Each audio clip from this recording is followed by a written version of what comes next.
now watching Best for View TV.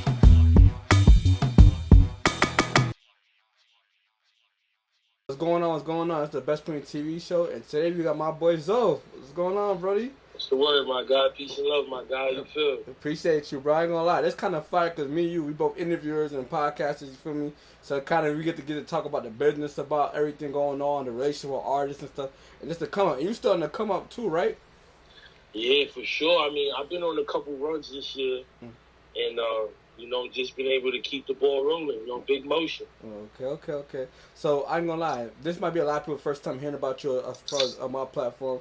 Give it a little brief introduction about you. Who is Zoe? Is Zoe your real name? Or like, was that nickname? My name is Lorenzo. Lorenzo. But everybody calls me Zoe. Okay. So, a brief introduction, man. My name is Lorenzo Bernardes Jr., 31 years old, born and raised in the South Bronx. Self-proclaimed Prince of the Sidewalks. So I started my platform just to say something positive to the hood. I've been very fortunate. I've had a lot of good mentors, a lot of good people into my life. So I just try to piggyback off what they were doing. It takes a village to raise a child. Right. I'm from the era where your parents wasn't home. You was waiting for your parents in your neighbor's crib. You know what I mean? Like, it was that kind of a village that I grew up in. So for me, I know that I got to be there for the youth in some way, somehow. So this platform, Conversation with Zoe, is me saying something positive, me promoting healing, love, self-love, financial literacy. And now I'm not doing it alone. I have guests, notable guests who are moving and grooving themselves. Some are famous and some are having impact in the community in other ways. And now we're just able to bring that all together. And now it makes my message even stronger because you could say the credible people, the famous people are saying the exact same thing I am, where it's like, yo, get your money, drink water, mind your business, stay out the way. I ain't gonna lie. I love everything you said, but I want to go back to the Prince of the Sidewalk. That phrase is so fire to me because, everybody jumping out the porch. That's the thing. Jump out the porch, jump in the street. If you're not that, you basically a dweeb type shit. But for you to be where you at 31, and you could act like you in the streets, like, how all these people be faking like they tough, whatever it could be. But for you to say a person sidewalk, I feel like that's a agenda that me and you both could push. Because we could have, I don't know your situation, but South Bronx is like a pretty rough neighborhood, like probably some mad shit. I'm from Rochester, New York. I don't know if you know where that's at. I know where that's at. My man Ant, shout out to my man Ant Simmons. He from up there. Ant Simmons. He was a hooper. He's a basketball player. We met in boarding school, actually. I feel like I heard that name. I gotta just look it up on the book or something. I feel like I heard that name. You feel me? Yeah, that's my big homie. Yeah, but a lot of people I'm around that might be affiliated with the streets, but I never trust to jump in the streets. For you to say Prince of the Sidewalk, I ain't gonna lie, bro. No book. I'm letting you know right now, I'm still in that too, bro. And Rochester, I'm Prince of the Sidewalks over here, bro. Why would that one was saying? I'm gonna tell you. So, shout out to Money and Violence. That's where I got it from. I was watching the show Money and Violence, and one of the characters, his brother was the one that was really outside, and he was protected because of who his brother was. Right. And then his brother passed away, so now he was trying to find a way to get money, and he was like, "Yo, like, listen, like, remember they make the streets and the sidewalks." So I felt that he had to do what he had to do. He eventually adjusted to it. But for me, I was like, yeah, like, I'm going to run with that because I've been on the sidewalk. I see the sidewalks are safer. And blood does spill from the streets to the sidewalk. All I know, when you out there giving a certain energy, that energy going to come back to you. Exactly. So I was never outside trying to harm no one or do anything that I wouldn't want done to me to anybody. So that energy came to me. Obviously, it was a casualty of war, going outside, pound, getting jumped, going through all of that. But it was never because I was looking for it. Right. Or I wanted to do that to somebody. Right. And I agree because I ain't gonna lie. I feel like, I don't know why, but like, music kind of plays an influence on like kids, especially like it makes it cool to be a street dude. They certainly like to call it, right? And I always looked at it like, I don't know why, but I always looked in the future. Like, I always looked at, like, what's it going to be in 10 years? And me as a kid, I could have probably jumped into the streets if I wanted to, but I look at it like, bro, niggas going to be killing each other for 10 years, and they're going to go to jail. It's going to be a couple of us out of here, and then what's going to happen? In 30 years, the people that we're supposed to be beefing with, and we're going to be old as a bitch, like, yo, let's just leave that alone, you feel me? So now, you got a nigga that died for no reason, and And his man just like, oh, we too old to do this shit. And I was like, bro, I ain't gonna lie, I don't want to be the one that dies for nothing. You feel me? Die for niggas and squash shit. So I just never took the street. And you got niggas going to jail, niggas don't take care of niggas in jail, niggas get forgot about. I feel like everything's a 10-year phase. You feel me? Because every generation got their own gangbanging shit. Then we don't give a fuck about you. Because this thing about it, you 31. Some of the neighborhoods that's around, well, not even neighborhoods, but some of the cooks that was around, probably putting in work when you were 19. They probably don't even get thought about right now at 31. You're 31, right? If I'm believing about. I'm 31. So I got it going for you. So a lot of them are telling me that they look up to me. Right. They will still took their path. Yeah, a lot of the dudes in the streets like, yo, they calling me big bro. Right. And it's like, what? Like, I can't wrap my head around it, but everything boils down to choices and decisions. And sometimes, bro, everybody's home situation is different. So I feel like when broken children are walking around in the street, not feeling valued, not feeling loved, like, you influence. You know, you get, you know, the people in the street are personable. They always there. So it's like you looking for a sense of community. You know what I mean? And you just maybe find it in a negative way. I found baseball. So baseball, I just hung around baseball players and athletes, people that I could go work out with. And I kind of felt more comfortable around them than I did with the energy that came with who I was hanging out with. Right. You know what I'm saying? When I was maybe at the basketball court, I just walked through the store with somebody who, you know, was probably blood, whatever, and something happened. You know? Right. But it happened to me just because I was next to him. Right. So I stopped putting myself in that situation real young. Like, if you're a person that you can't go nowhere, I can't go to Harlem because I'm not good over there. I can't go here. I'm like, okay, so we're not going to be friends. And I just kept it like that. You know what I'm saying? It's dudes that we rekindled later on in life. But at that moment, I don't need nothing happening to me off the strength of you. Right. No bad. I agree with you to a certain point. Because me, bro, I just be knowing, like, okay, bro, like, I ain't gonna lie, I still hang around people, because I'm 23. I probably still hang around people that probably got enemies and stuff like that. But I just know certain places, if they go, I'm not going. Because it's, feel me, it's like, I know what could come out of this situation. I got love for people. Like, you feel me? I grew up with certain niggas, you feel me? But in certain situations, I'm not going to put myself in a position to even be... Because I ain't going to lie, I'm going to be the first one. I ain't going to lie, I'm trying to run. But you can't run because, you feel me? If you want your man, you can't run. I really want to run, but I'm going to stay because, you know, I don't want to put my... But nowadays, like, nobody's fighting no more.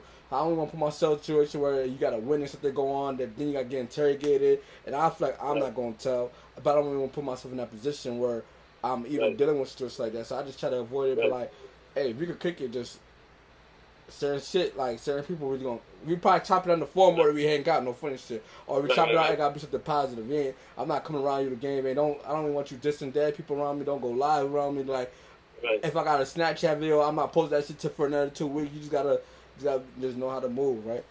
Right. But you mentioned baseball, right? And I ain't gonna lie. Right. I feel like maybe in the Bronx, probably a couple other places, baseball is big in the African American community, right? But nowhere else for it's probably like 2-3 other places, but nowhere. I feel like baseball was a big thing in South Bronx. And how did you become a baseball player? I became a baseball player by just, you know, it's one of America's greatest pastimes. You know, I grew up in the South Bronx. I'm from Latino descent. My parents are from Honduras. You know, so I Your grew parents up are in from where? Honduras. Where's that? Central America. Okay. Yeah, so my first language is Spanish. You know, I learned that at the crib. A lot of my friends growing up were Dominican and Puerto Rican, so that was kind of what they did. You know what I mean? So I learned how to hoop just from playing in the hood. Like, you know how to play football, basketball, all the sports. Yeah. But baseball was the one that had my heart. And I was able to flourish through that. You know, I was able to get a scholarship to go to high school in Connecticut. I got a scholarship to go to college, Division II school in Connecticut. And then I ended up going overseas 2018, 2019 to play baseball. So baseball kept me out the way. Like, baseball was so good to me because when all the bullshit was happening, I was out the way. Like, I was at practice. Busy, bro. Like, think about it. One, we had games Friday, Saturday, and Sunday. Right? So I'm going to school all week. I'm going to practice on Tuesday and Thursday. And I'm playing all weekend. Right? Then I started playing out there in Brooklyn. Right? So now from Bronx to Brooklyn, it's an hour and a half on the train. 45-minute drive, maybe, right? So now we got double headers. We got a single game. So we got 1 game Friday night, 2 games Saturday, 2 games Sunday, 5 games in 3 days. So literally all my time is sleeping on a bus, on a train, or getting ready to go out there to play. And it just kept me out the way. So staying busy, staying around other innings. Even when I wasn't in the field, I was hanging out with those same people. So we was either going to go throw, chill, hang out, practice, go hit. you feel me? Yeah, practice. Like, just be around people that are we always trying to get a scholarship. So it was like, we all had to put in work at the time. Right. And then through the grace of God, I ended up getting a scholarship to go to boarding school. And that's when I got out the hood. That's when I got my first culture shock of going to a $45,000 boarding school in Connecticut. And I was living there. I was 16 years old. I had to regroup my sophomore year out there. And it was an adjustment because I went from the South Bronx, where everybody black and Spanish, black and brown, to a predominantly white school. Like, there was like 35, 40 black people, or people of color, you could say. Like, anybody with melanin was a part of my statistic. And there was like 40 of us. But think about it. You got 420 students, only 40 students of color. Right? Mm-hmm. And then about 50, including staff and stuff like that. So, a complete culture shock. I had a white roommate and everything. My man, Mike Buttons. That's my man. You know, but that was an adjustment too, because I see that, I'm gonna drift off a little, but I see that a lot of people have never had a positive encounter with white people. So the whole racism is really off of lack of exposure. Like, every white person you've ever encountered in your life has either been your superior, either been your boss, a teacher, a cop, a lawyer, or something like that. So you've never met an equal, like a classmate, and build a relationship with that person. So I feel like sometimes the way people feel is racism is taught. So a person may feel that way by somebody else experienced, but they never really experienced it themselves. You know what I mean? So for me, the way I view it is that we got to expose black and brown people to different cultures and more diversity. And diversity shouldn't only be when white and black people are in the mix. You understand? When people say, oh yeah, it was real diverse, and you ask them who was there, and they usually want to say, oh yeah, it was white people and black people. And that shouldn't be diversity. It should be a multicultural, like you consuming a bunch of cultures at once. And I ain't gonna lie, that's critical. I was about to just bring that up, bro. Playing baseball, you know, the typical black sport is basketball and football for the most part. You feel me? Right. You feel me? And I'm African, so my shit was soccer. So I know I had to play with a lot of Caucasian people and stuff like that. So it'll kind of like you would be the oddball, and that's like Cause this how it be, I feel like, bro. In school, I'm hanging out with everybody that's in the. Well, I play basketball too, but in school, when during soccer season, I'm hanging out with everybody that's in the football team in school. But then when you get to practice, like you hanging out with the soccer team. So it was like it was a kind of. How was that for you growing up in the Bronx? Like I'm pretty sure you hanging out with the African American. Cause I used to hear there used to be African American versus Spanish were in the Bronx, right? Or am I mistaken? Somewhat. That existed. And then that turned more from a racist thing to a gang thing. Like, it was like Bloods, Crips, DDPs, Trinitarios, Latin King, like, it did exist, but honestly, bro, all that shit is really self-hate because we all have family members that are different shades. So, a Dominican, I've seen a Dominican say something crazy, and I'm like, I meet their parents or their grandmother, and it's like, they just as black as me or even blacker. So I feel like it's lack of understanding and self-hate if you saying you hate another person because they're dark skin or something like that. But I would say for me, my experience in the Bronx was kind of calm. It was just a wild place, bro. It was just a lot of, the kids had different home situations. So all of my friends or kids that I saw going to jail early, going to juvie, getting arrested, getting in trouble, a lot of that was their home situation. Mom dudes probably working 2 jobs, no father. Like, that was mainly the equation. Or sometimes they had both parents, but they were just choosing to be out there because that's what was fascinating to them. So I would say it did exist to a certain extent, but I would say that became more of a gang thing than a black versus Hispanic thing. Were you looked at as like the oddball and what amongst like the African Americans, being that you're a baseball player and everybody's playing basketball and football? Nah. I will say this. I had an identity crisis. So I'm glad we're speaking about this because I was raised as a Latino man. Okay. Right? So my parents is both first language is Spanish, born and raised in Honduras. They migrated to America in the 80s. And they had us in the 90s, whatever. And so my father didn't identify as a black man. You know what I'm saying? He identified as a Hispanic, a Latino man, Latinx man. So it wasn't until I got older and I started having police encounters that I found out, oh, that shit don't matter. Like, they only see a kid that's 6 foot and black. Like, they're not thinking like, oh, he's Latino or Afro-Latino, a term that's used more now, right? And it wasn't until Trayvon Martn happened that shocked me. That was like, oh, I have to embrace my blackness and do my homework on my heritage and my roots, because Trayvon Martn is all of us. We was all young black kids in 7-Eleven wearing hoodies. Like, we've all done that. Like, yeah, it's cold outside. You might just throw a hoodie, go to walk the store. Right, we've all done that. We've all gone outside, grab something real quick, put your hoodie on, whatever. May not have a cut or a hat, or whatever you do, or maybe that's your style. But to be hunted down the way he was, it just scared the shit out of me, and it shocked me, and it woke me up. Like, I can't be out here thinking I'm just this Latino man, and I'm an Afro-Latino man, but also that I have African heritage, and my family is Garifuna now. So with Garifuna now, those are the indigenous Africans from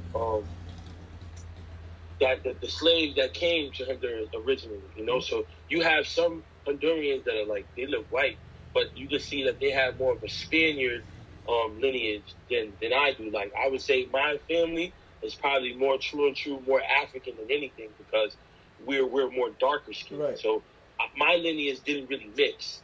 You know what I'm saying? If you see them more fair skinned, the more lighter, they look like light skinned Puerto Ricans or whatever, but they Honduran, they families mixed because they more of a Spaniard complexion than mine. So, yeah, bro, just educating myself, loving myself, valuing myself, just getting the knowledge, bro, because, you know, when you see the police, they're not gonna be like, oh yeah, he's from Central America. They don't give a fuck. They just look at the color. They don't give a fuck. They just see height, big, skin color. That's it. Like, you probably in the hood. That's it. And I'm in the hood. You know what I'm saying? And it's crazy. The majority of the times that I ever got stopped or cops was fucking with me, I was always 1 or 2 blocks from my crib.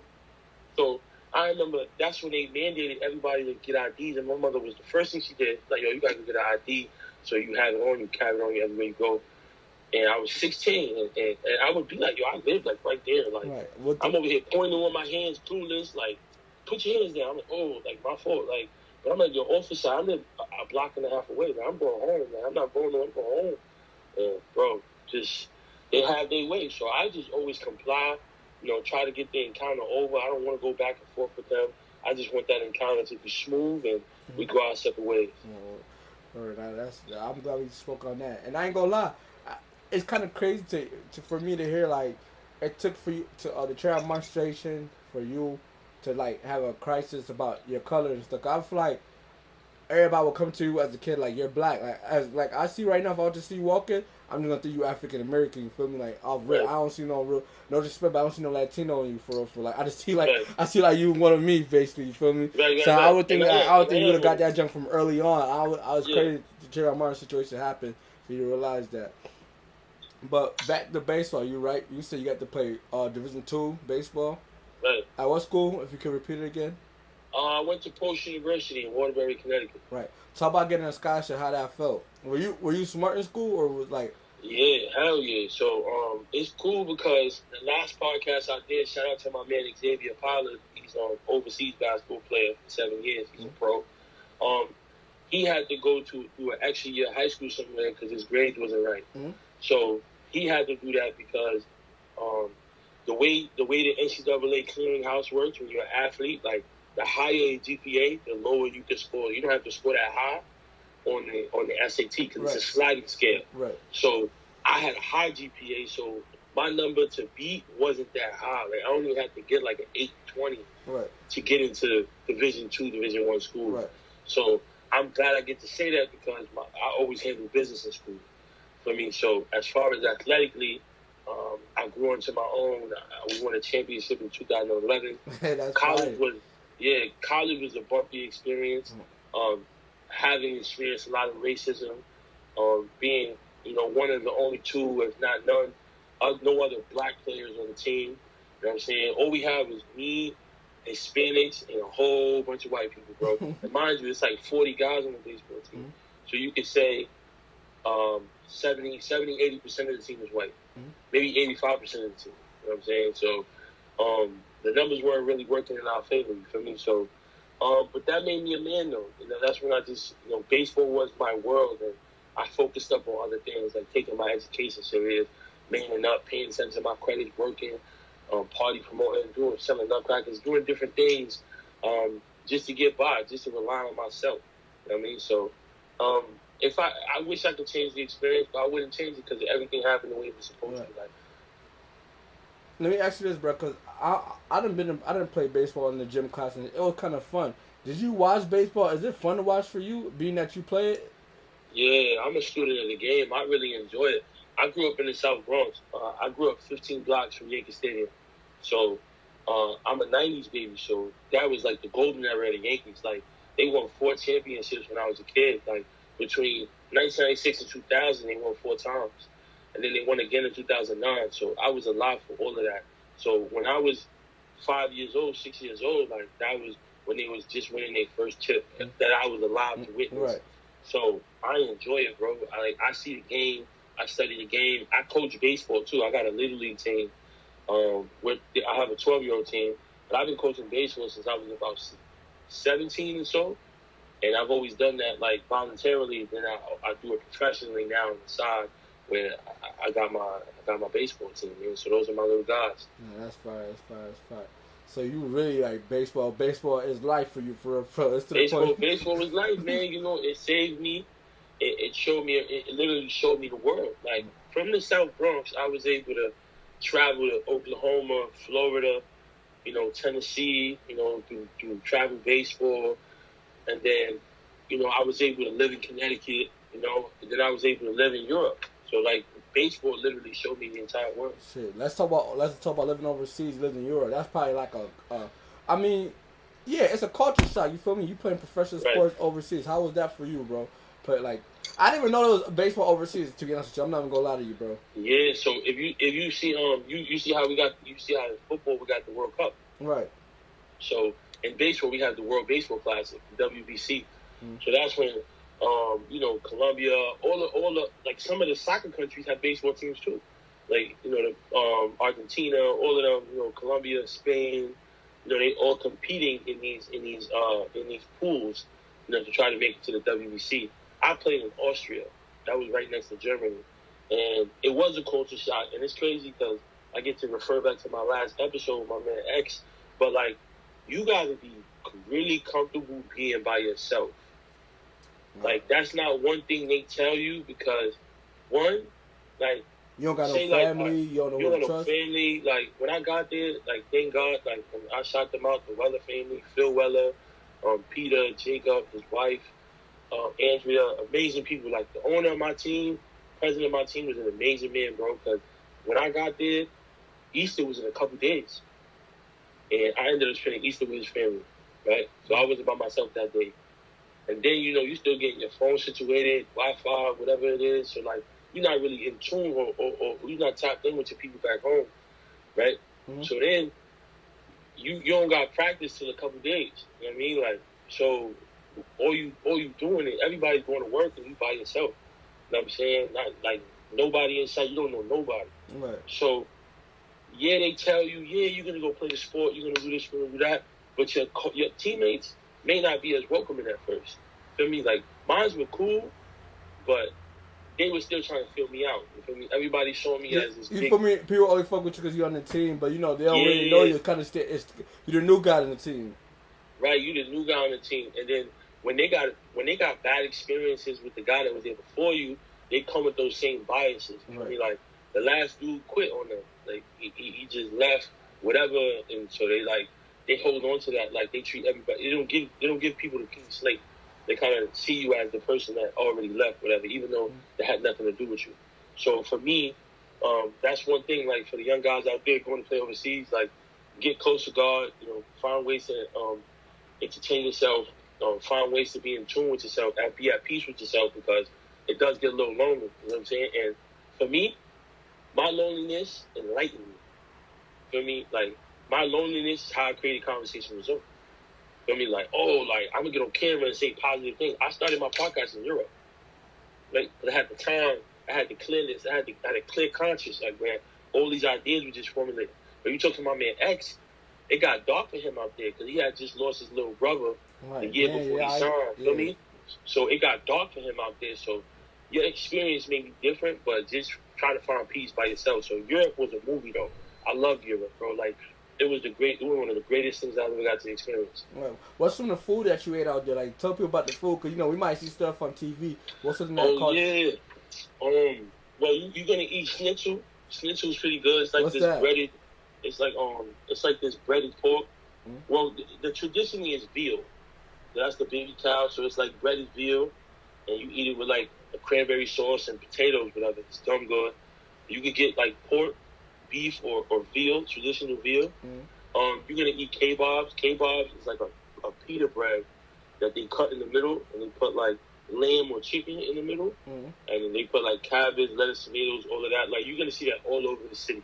And that's like €3, €4. Like, that's a good vibe. Put a little white sauce on the sauce, a little hot sauce, and good money. Right. So the food was great. The food was much fresher, much cleaner than it is in America. I feel like it's way healthier to eat over there than way, like, you could taste the difference, bro. Right. Like, it was cleaner. I got comfortable, you know, reading the labels. You know what I'm saying? Like, you go to the supermarket, right? Funny thing, I bought ground beef. Out there, they do ground beef, half pork, half beef.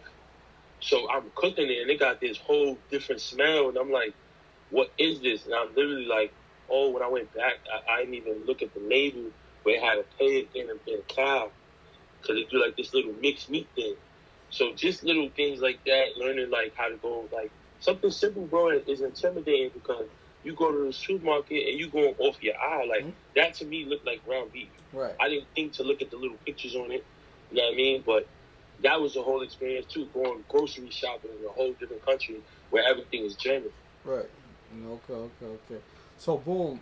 What about as far as entertainment-wise? What were you, like, were you listening to the European music, like UK music, the UK drill out there? Were you listening to watching the other the European sports, the players? What was going on? Were you paying attention to that? My first year, I was really into it, OD into it. Like, I got in the mix, you know, we started to play. I started to meet other people. Like, I started really hanging out. People, my team learned more about me, seeing me hang out with other people than really embracing me at first. Mm-hmm. So I started to play other teams, and I would meet the other Americans on the other teams. And if they played close to me or they lived close to me, I would start chilling with them, hanging out with them. And then that's how I got in the mix. Shout out to my teammate Oliver. He really embraced me. Like, and that's who I hit it off with on the team. And then people started seeing us hang out together. And then once you start playing and you producing, you the guy, everybody just gravitates to you. Because now you have no choice. You rooting for me, right? You might as well come say what's up. Like, you know what I'm saying? Mm-hmm. Find out something about me. And then it changed, too, because I was a player coach. So I coached. In Europe? I coached the team that I played on. Mm-hmm. Right? So they signed me as a player coach. So now I got to try to be friends with these guys, but also get them to respect me in practice because I got to run their practice. So I'm telling dudes, get in the gym, run, do all of these things. So the relationship came over a period of time. But once you produce it on the field and people seeing, like, damn, I want to play like that, like, I gotta listen to it. I gotta respect what he says. Like, this guy hit 5 home runs in 6 games. He's doing something that I'm not. You know what I mean? So dudes started to really catch on, and they started to fuck with me. So going back to what you said. You said in Europe you started thinking about doing a podcast out there, right? Did you end up doing a podcast in Europe? Did you start your podcast in Europe? Did it take you a little bit? Conversation with Zoe, man. My first few episodes was out there. Right. You know what I'm saying? You scroll back, and it's cool because I started my YouTube channel originally to post baseball content. Right. So originally, that's how I was able to post my workout videos and put them all together. And then when coaches from overseas would recruit me, I would send them my YouTube link. Mm-hmm. And they would just be able to go see me and my videos there. Right. And then when I got out there, I just converted it to my podcast. It wasn't a podcast at the time. I was just putting out positive content. That's how I saw it. Yeah, I'm looking at your first vid, your first episode on your journey 5 years ago. Your journey. You know what I'm saying? That's my baby right there, you know? And I had just read the book called The Alchemist, and The Alchemist is about self-discovery and being on a journey, and that's all so I'm like, yo, like, everything I lived or whatever was on my spirit, I would go speak about it. And you see that video was only like 2 minutes long or something like that. Yeah. The next video is Khalif, right? I saw the Khalif Browder documentary when I was out there, and I was really in my feelings because I'm consuming the content. I'm not really doing much. And I felt that because he's from Prospect and I'm from Brook. Like, that's not that far from each other in the Bronx. And I felt like at 16, I was coming home late from parties too. So, like, I felt like at 16, I went to boarding school. At 16, he went to Rikers Island. And I feel like it could have been him or me. You know what I'm saying? Who that experience happened to. You know, so my second episode was about Khalif Browder. Yeah, and that's crazy to say. That's all about choices, y'all. Make sure y'all make the right choice, bro, because you don't want to make a choice that you regret and you just saying it like, damn, I wish. So, boom, you being that you're a professional athlete, right? I would think you're going to do a podcast. Even though you're saying positivity, I think you do a sports podcast about baseball. You know, that's what's going on right now. It's like, it would be weird to see Paul George interviewing rappers. No, like, you feel me? Like, what made you, how did you jump into the hip-hop? Well, that kind of, you know, so it's great because it's funny. My man was telling me, shout out to my man Omar. He was telling me this the other day. He's like, if you told me you wanted to interview rappers, I would have been like, I don't really see you doing that. Like, that would be more my thing, like, as a hip-hop fan. But for me, sports boxes us black people in. For me, like, we kind of sell. You got to rap, you got to poop. You know what I'm saying? Like, those are your options to make it out. Now, my education lasted longer than my sports career. You know, even though I had a great one, but my education is still with me. I'm still educating myself. I'm still doing things about the degree. So for me, I just wanted us to be exposed to different kind of conversation. You know what I'm saying? So I got episodes about generational trauma. Yeah, you definitely do. Us understanding that things, like, there's things that are naturally built in us. You know what I'm saying? That we inherited. Like, same way you inherit money is the same way you inherit trauma. You know what I'm saying? Like, it just comes with you. For me, childhood trauma, different things that happened in our childhood that kind of formed us to be who we are, whether in a positive or negative way. And mostly it's a negative way. So for me, bro, I was just trying to open up those conversations to go into therapy. I went to therapy. I got an episode that says therapy is gangster. You know, influence, like taking a spin on the word gangster, but influencing people to go do something positive for themselves. You know, go do the healing, go get right with yourself. I speak about relationships, speak about different things. So hip-hop happened naturally because those are the people that are influencing our community, right? So why not tap in with them and see what's going on with them and see where their message is? Because now I get to tell their journey, their story, their adversity, everything that they've been through. And it's going to show the youth, because everything for me relates back to the youth, for them to see, like, damn, bro, like, wow, like, things are going to get better for me, right? Because he said this happened to him when he was 12, and now he's 40, and, you know, life got better. So it's about showing our youth that life is a journey, and you're going to face adversity. But we got to be honest with how we talk to each other and be transparent. Like, yeah, life is going to get hard. You know what I'm saying? You are going to get punched in. Life is going to punch you in the chin a couple times, but you're gonna face that, and you're going to move past that. You're going to learn and grow from that. So I just wanted to use my platform as a way to be transparent with the youth, you know, to promote flyness. And flyness to me is being educated. Flyness to me is loving yourself. Flyness to me is taking care of your community, taking care of yourself. So kind of just moving away from the hood mentality and creating more of a worldly mentality, something that actually moves. Like, you was talking about the streets. Like, the street creds don't mean shit as you get older. So let me ask you this. So you're not going to put Conversation with Zoe as just a hip-hop podcast. This could be a hip-hop podcast. This could be a sports podcast. This could be education. You're not boxing it all in one. No, we're more of a worldly platform, like, because I've had the master investor on it. That was a financial literacy episode. You know, I've interviewed Cassidy. I've interviewed people from different walks of life. I just think the most relatable thing is hip-hop, and that happened by accident. Because when I started, the first person I ever interviewed was a rapper, and the second person was my man, Stock Options Tone, and he do stock options. You feel me? So how I started was just interviewing people that I knew, that I saw impacting their community in a positive way. You feel me? So it kind of just graduated to hip hop, and now hip hop is a very influential thing, and I'm just riding this wave, and it makes sense. And people jacking it too. You know what I'm saying? Right. Seeing, I ain't gonna lie. The first interview I came across was the LBL, and I know you seen like I watched that junk, and I you know my Instagram BestsPointOfViewTV. I don't know if you know I run BestsPointOfViewTV Media too. Right. Yeah, and I posted that shit, and he was like, "Appreciate you for the post," type shit, like, cause that was a dope conversation. So that's how I felt. That's how I came across you. So hip hop, I don't know. Right, and that was a long time coming, and I'm glad. Shout out to my guy Albee, man. That's my brother. You know what I'm saying, we talk all the time now. I'm also all my guests. I'm like friends with them now. Like we tapping with each other. We throw ideas out there. That's how I get my other guests. Like Albee is how I got to interview Dice Peso. Dice Peso is how I got to interview Jim Jones. So all of these relationships are being built, but they also moving me to the next person as well, being tapped into their circle. Albee, that was a real conversation, bro, with a guy that's done a lot of real things, as they say, but he's grown. He everything in life is mindset, you know what I'm saying? And that's what I want to tap into. Like, what was your mindset when you was out there drilling? You know what I mean? Like, and what's your mindset today now that you rehabilitated yourself a little bit, you out of jail, you getting legal money, like you trying to move past all of that, you feel me? And that's not the place that is meant to be there forever. Everybody has their era. But as you can see, your era is either going to end, like, for you, or it's going to end in a negative way. And sometimes you don't get the choice to walk away. Right. So let me ask you this, right?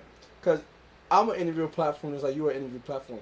Some people hit me up and they want interviews. I don't know. Sometimes I feel like people don't like got nothing to talk about. How you go about with shit like that? Because I go like a lot of people on interviews, but again, we hold our work to ourselves. Like, we take this is our baby from our platforms, right? So we be thinking about views. Sometimes we be thinking like, what am I gonna talk about with this person? How you go about picking who you want to interview, who to turn down, and stuff like that? Well, I'm not very selective, but for me, it's more of a feeling. Like when I open up Google Docs and I type your name in, and I start writing things that I know about you, looking up stuff, and everything just come together. Like, I'm going to share some of the docs with you, and you're going to see, like, how I prep and like, my whole flow of the conversation. Like, most of that stuff comes to me, and then a lot of the stuff is research, piecing it together. So, usually, I would say 95% of the time, I follow that feeling.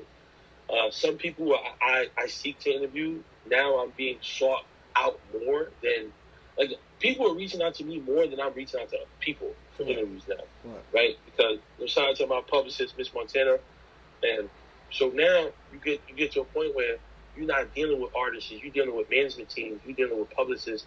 Like, they're the one lining things up. Like, shout out to Zenobia Park, she's the one that lined up the Albee interview for me, and she hit me up. She was like, "Yo, this is a guy that I represent, and I would like for him to be on your platform." So I built something where people want to be a part of now, So for me, it's about making sense. For me, it's about what's your message.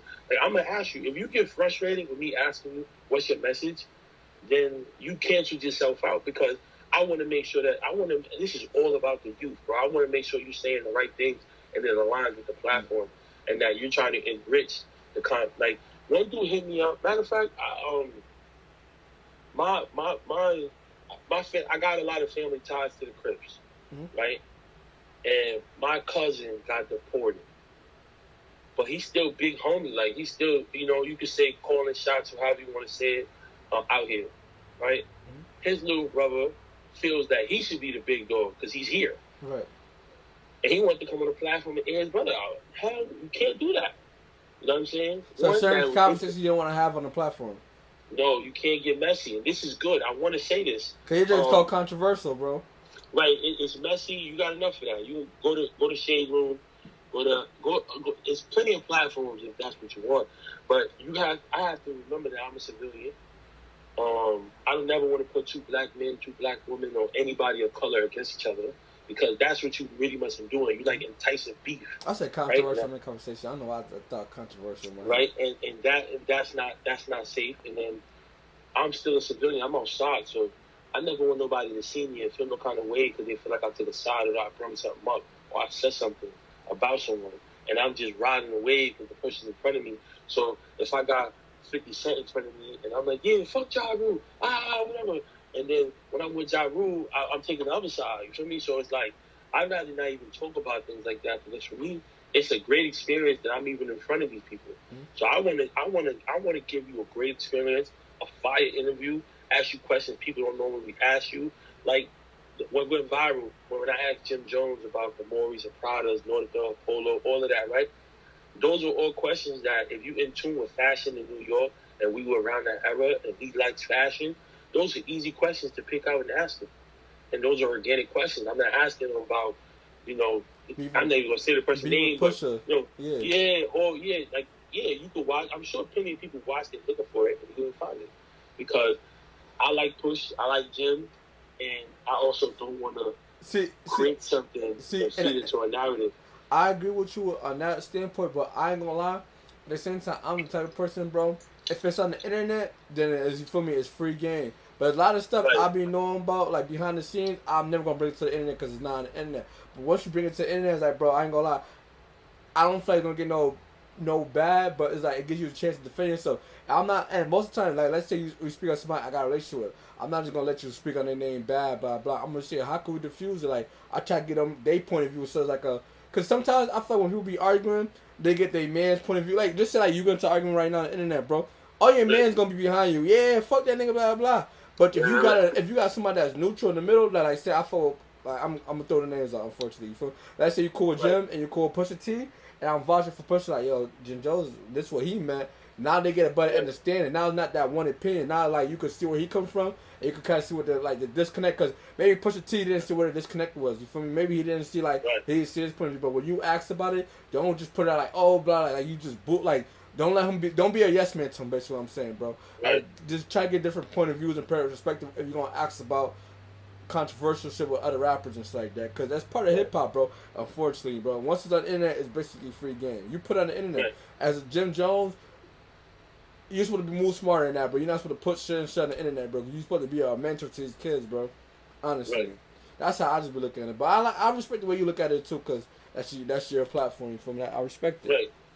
And like I said, like there's plenty of platforms for that. Yeah. Like, that's just gonna be put in the same or different headline, and we're gonna say the same similar things. You know what I mean? So for me, bro, I just want us to elevate past that. And elevating past that is trying to diffuse it, but I'd rather not even involve myself. You know what I'm saying? Like at all. Like that way, there's nothing in the. Cause remember, once they see the clip, once they clip it up, that's the part of the episode that everybody gonna see.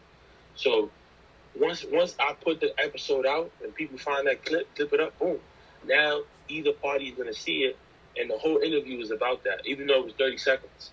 Mm-hmm. But now we did an hour interview that was fire, but those 30 seconds are gonna live more than an hour. I agree. So talk about something, because this is the interviews I came across. I watched the JoJo Simmons interview. Yeah, Jim Jones interview. I watched a little bit of Cassidy, but I watched LBL for sure. That was the first episode I watched. Talk about how you went even to get LBL on your show. Because, again, building a platform, bro, and this happens to me a lot. You be trying to wait for the big rappers. You feel me? Like, you want the Jay-Z's and shit. I'm not just to LBL, but you want the Jay-Z's and shit like that. You want the Jim Jones, you want the but you got to work your way up there. They're going to look at the views because, you feel me, they're not anybody. How'd you go about getting LBL on the platform? Right, so, I always want to start at the beginning, man. Shout out to my guy, Overtime. Mm-hmm. He's not Overtime Larry. He's Larry Hamel now. My son, Larry Lindo. That's my guy, bro. He's the one that started the trend for me. When I started doing interviews, when I started being at, shout out to WTF Media Studios, where I record in Soho. He opened up that door as far as getting someone with a blue check, someone with over 300,000 followers on the platform. Mm-hmm. We played Little League Baseball together, went to college together. So he opened up that door. Right? Once he opened up that door of kind of putting his stamp on the podcast, now I'm in his world. So now I'm tapping in with people he knows. So that's how Leeky, Bandz, Little Italy, Ray Loves You, all these notable people started to come on the platform at the time. Mm-hmm. This is when we episode 80, early 90s. Yeah, this is you. right? Shout out to Vodka Rondon. Vodka Rondon is the manager that almost signed Pop Smoke. So that's how I got my first Pop Smoke story. That happened early in the podcast. And then from there, bro, like, it just kind of just started to form into place. Shout out to C King. He's on Wild 'N Out. That's my man from Harlem. Shout out to my guy Pierre, PRR&B. So then we kind of built our way to that. So then now I've created a landing spot. Shout out to my guy P, battle rapper, artist, entrepreneur from the Bronx, from Cortland Avenue.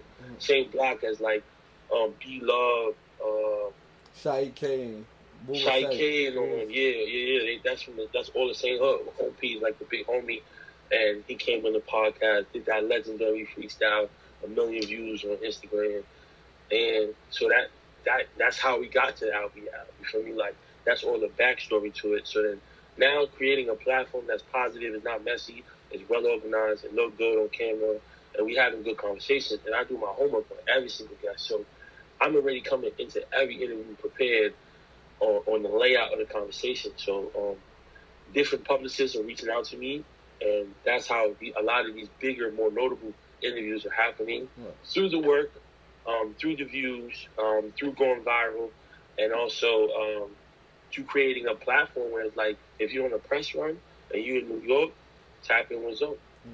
So I ain't gonna lie, out air I'm gonna ask you some questions. I ain't gonna lie, bro. I'm in upstate New York. I need some of them connections for the publishers, bro.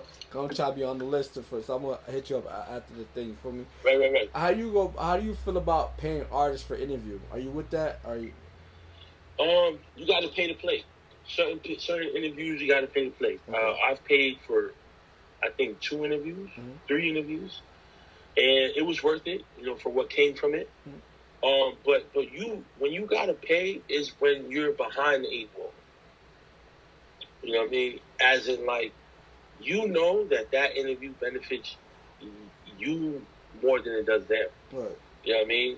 And they know that, so they have the upper hand. Agree. Right? But now, like, the playing field for me, like, obviously Hov is light years ahead of me, but I'm gonna build a landing point for Hov where, once I interview Biggs or Big Guys or something like that, like, there's only right that he come out.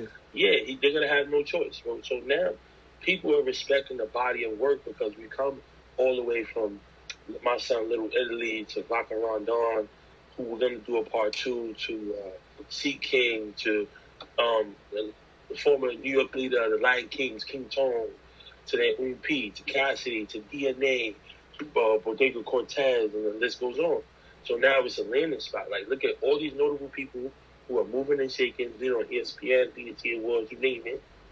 And now it's a big body of work. You know what I'm saying? That is undeniable at this point. So it's just about creating your value as well, making sure you create a great experience, making sure you got a great referral system. Dice called, behind the scene, I haven't said this on the record, but Dice called Albee out about me, because they know each other. He's like, yo, you fuck with Zoe? He's like, yo, Zoe's official. I get a DM from Dice Peso, like, yo, let's get one. Cool. Me and Dice Peso hit it off, bro. We from the Bronx. He told me in the interview, like, yo, you from the Bronx, you doing what you gotta do, you moving. And he's like, yo, I'm gonna help you do it too. So there's people that is in his circle that I'm now being able to be around. And he told me, like, yo, you help me, you do this, press run, whatever. I'm gonna help you get Jim. And look, Jim happened. And there's other interviews that he's helping me with that's coming along the line. Now having these relationships with these publicists, that's how Billy B. Next week's episode is Billy B. The second verse on the Lola Brooks song, Don't Play With It. You know what I mean? That's right. That's happening. So it's just all about creating an experience, bro, and understanding what viral actually is. What do you think viral is? If you ask me? Yeah. It's a video. If we talk about visuals, it's a video that everybody's seen. Like, it's a video that lasts forever, that lives forever. Like, you know how, like, for instance, I know you don't like negativity, but Sharkeisha, you feel me? That's a big thing. That shit would happen when we was like, over 10, 15 years ago, but people are still thinking about that video to this day. Like, you would say Sharkeisha, everyone knows what you talk about. That's viral. Right. Actually. Or Lance Stevenson, let's use positivity. Lance Stevenson blowing LeBron James eater. You don't gotta be a typical basketball fan to know what's going on with that. Right. So viral is impact, right? When you see when you think about what your content is doing for someone else, you're creating impact. So when something goes viral, it's something that impacted the world in a positive or negative way. Or maybe it made you laugh, sad, angry, mad, made you want to protest, whatever it is. So I've never in my life been like, yo, I'm going viral. Yo, this clip is going viral. Like, I just started going viral over and over and over again. But my whole intention behind it was, how is this going to make somebody feel? Like, how is this going to impact my viewers or people watching? And that's how I've gone viral multiple times. Yeah, I respect it. And now I ask you about paying. How does it go about people paying you for interviews? Are you somebody that charges for interviews, or like? Hell yeah, I'm a big dog. Like, you are like, so people have to be realistic with themselves. We're all investing in ourselves, right? Mm-hmm. You don't want to be the person in this industry trying to ride somebody else's wave. Like, don't have people around you that are waiting for you to get on so you can create a wave for them. Like, you have to find a lane for yourself and invest in yourself, right, just like everybody else. Right. I pay for studio time, right, for me, out of my pocket.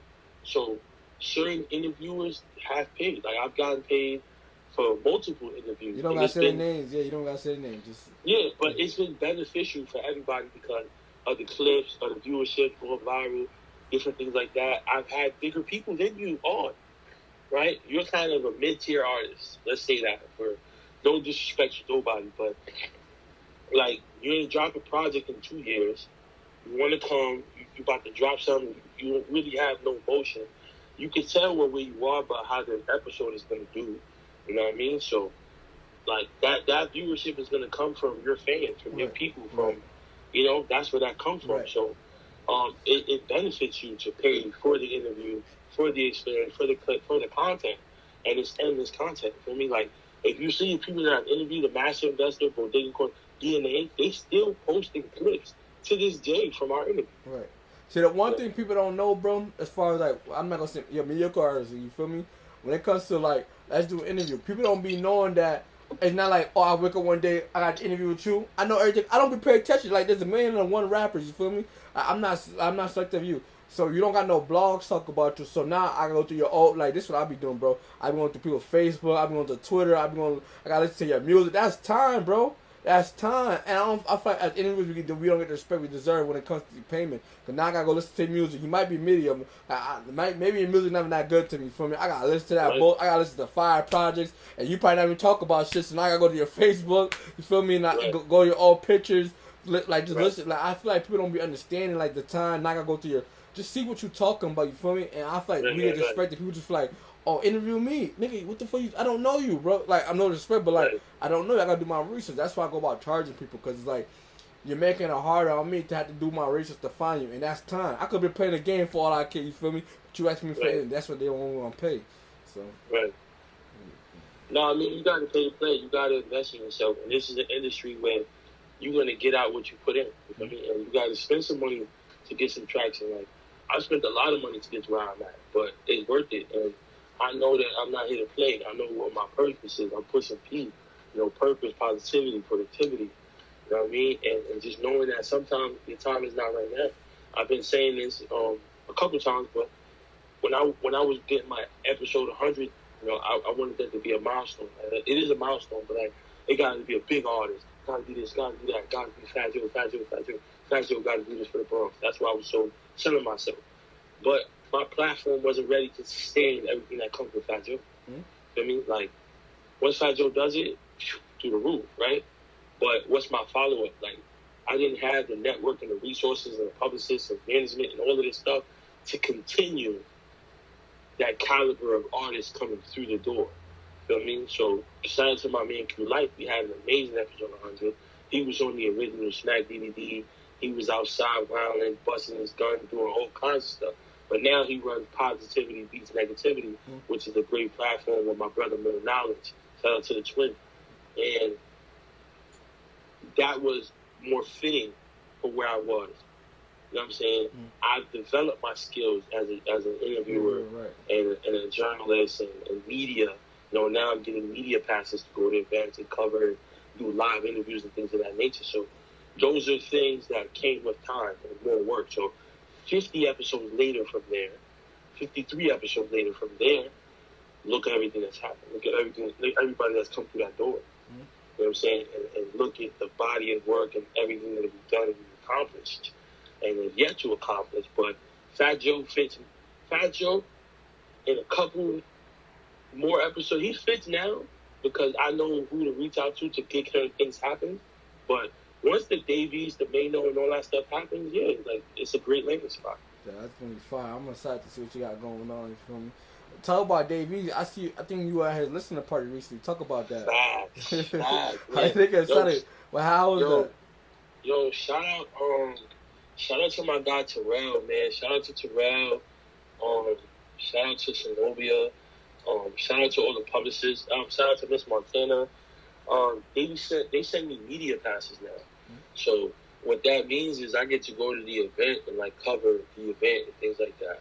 So the first time I went, shout out to my guy Esso. Esso's from Badfield. My guys Esso and Heineken. I'll be on their episode. I'll be on Badfield probably in a week or two doing an interview with them.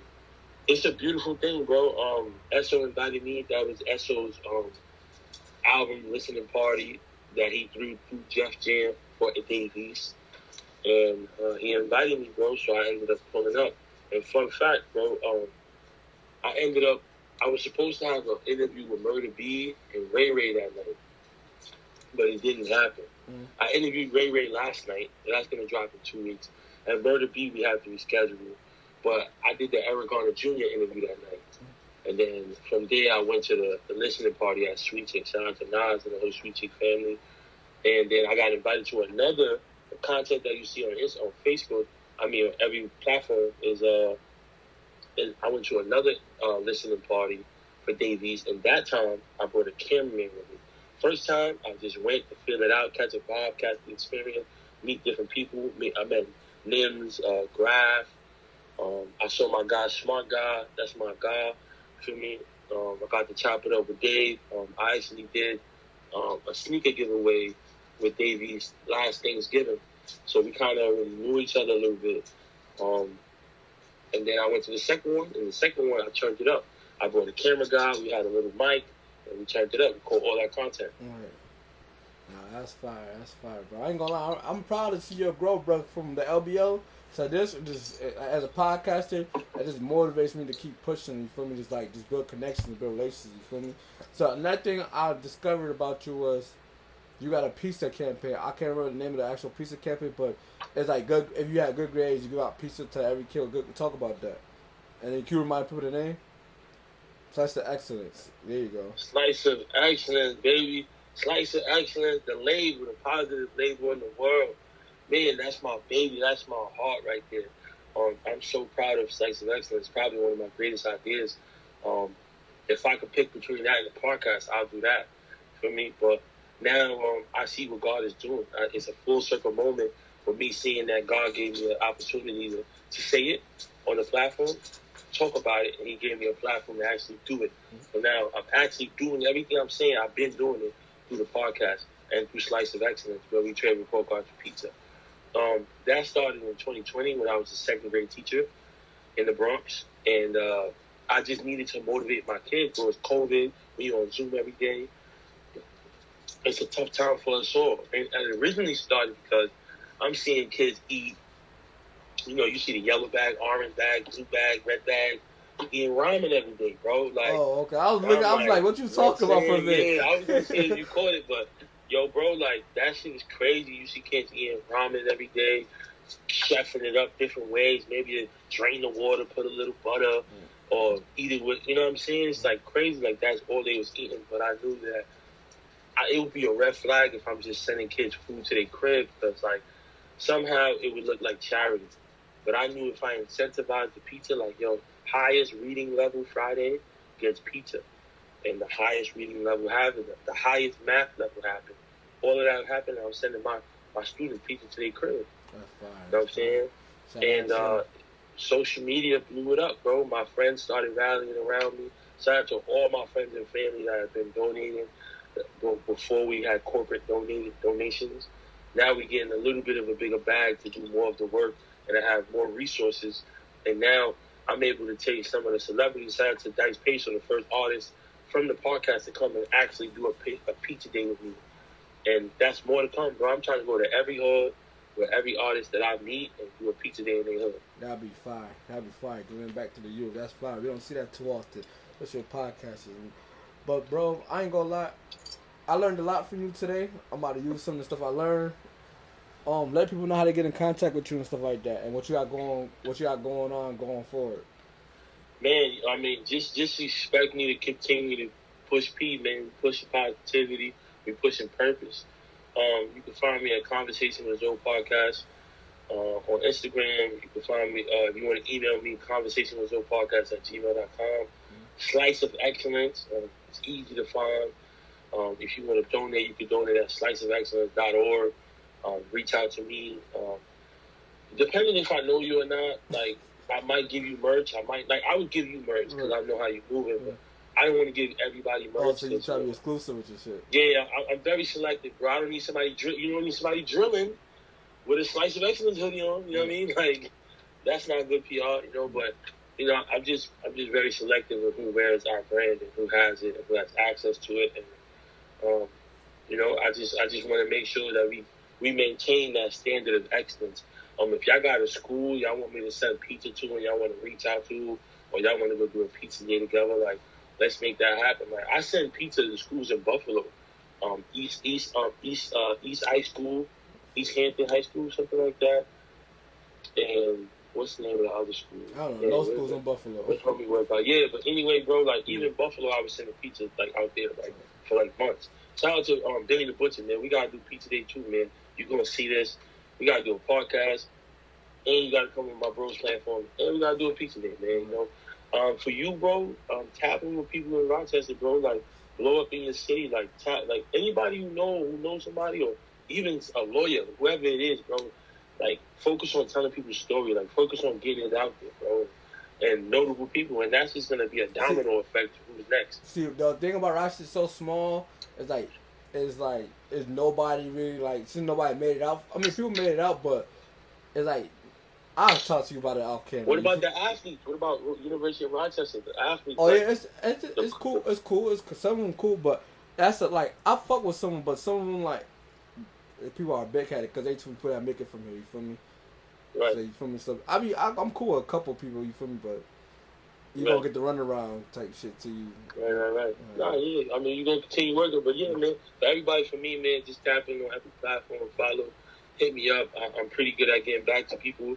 If you're really serious about it, depending on who you are, just pay for the interview. It'll happen faster. It's easier that way. Oh, yeah. I ain't gonna lie, just because you say pay for the interview, they'll come to him and talk about bullshit. We just don't want to talk to anybody. You feel me? Has to talk about. Because niggas will drop one song and be like, yo, interview me. About what? Right. The body of work ain't there. There's not much. People, and people don't be active on social media. So it's like, bro, where am I pulling from? Like, you ain't got no Twitter. You don't have an EPK. You know what I'm saying? Your music is talking about shooting 30s. I can't ask you about that. Can't ask you about that, bro. Like, we got to talk about something with substance, something that's going to do something for the youth, something for the people. For me, that's what matters to me. So I'm very intentional. I'm very detailed in what we're going to put out there and who's going to consume it. And even if that was your life at one point, I just want to show growth away from that. You know what I'm saying? So you know what it be, bro? You know what it be? A lot of these niggas out, because I don't know how it goes, but a lot of niggas want to sit that want to do interviews that got the numbers. They want to talk about who they shot, that's what they want to talk about. You feel me? We ain't trying to do that, though. Right. No, we're not on that, bro. That's not pushing P. That's not productive. That's not positive. That's not purposeful. You know what I'm saying? That's not doing nothing good for our community at all. And also, I have a son. He's 3. He likes to play. He likes to go to the park. He likes to go with the dogs. So if I'm gonna steer away from that or do something else besides being able to do that, it has to be worth it. So it's like, I'm just not giving up telling my son to go out there and play. I mean, like, that's not what we're doing. Like, it has to be something that's going to benefit the both of us, especially, the platform. You know what I'm saying? The youth. Yeah, right, bro. Bro, you could shout out Best Point of View TV one time, bro? Best Point of View TV? Yep. Of course, man. Yo, listen, man. Shout out to Best Point of View TV. It's a positive platform all the way out from Rochester, doing big things, having great conversations, doing his homework, asking great questions. Just tap in with him, follow him, reach out to him, and just be in motion with the brother. Yeah, appreciate you, bro. Always, man. Be good, be safe. You got my number. Always reach out. Check it. Trials and tribulations, I'm just trying to live my life, hoping I make the right decisions, cause I wanna live it right. I remember nights, no sleep, feeling weaker than 7 days.